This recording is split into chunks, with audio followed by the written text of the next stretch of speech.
ആദായ നികുതി വിഷയത്തിൽ കോൺഗ്രസിന് വീണ്ടും തിരിച്ചടി. 1700 കോടി രൂപ അടയ്ക്കണമെന്ന് കാണിച്ച് വീണ്ടും ആദായ നികുതി വകുപ്പിന്റെ നോട്ടീസ് കോൺഗ്രസ് ലഭിച്ചു. നിയമ പോരാട്ടം തുടരുമെന്ന് കോൺഗ്രസ് അറിയിക്കുന്നു. ബൽറാം നെടുങ്ങാടി വിശദാംശങ്ങളുമായി ഡൽഹിയിൽ നിന്ന്. Balram, good morning.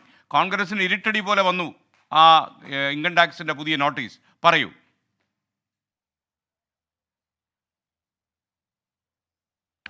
Good morning S K N. തീർച്ചയായും കോൺഗ്രസിന് ഈ തെരഞ്ഞെടുപ്പ് കാലത്ത് നേരിടുന്ന ഏറ്റവും വലിയ വെല്ലുവിളി എന്നുള്ളത് സാമ്പത്തിക ഞെരുക്കം തന്നെയാണ്. ഈ തെരഞ്ഞെടുപ്പ് പ്രഖ്യാപിക്കും മുമ്പാണ് കോൺഗ്രസിൻ്റെ അക്കൗണ്ടുകൾ, ഒപ്പം തന്നെ യൂത്ത് കോൺഗ്രസിൻ്റെ ബാങ്ക് അക്കൗണ്ടും ആദായ നികുതി വകുപ്പ് മരവിപ്പിച്ചത്. ഇതിൽ നിയമ പോരാട്ടം കോൺഗ്രസ് നടത്തി വരുന്നതിനിടെയാണ് ഇപ്പോൾ വീണ്ടും ഒരു നോട്ടീസ് കോൺഗ്രസിന് ലഭിച്ചിരിക്കുന്നത്.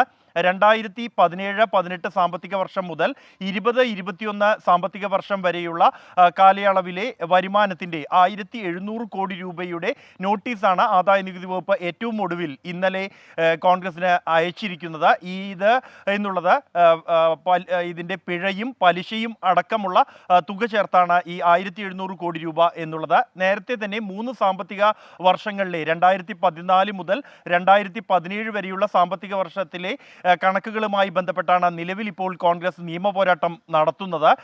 ഈ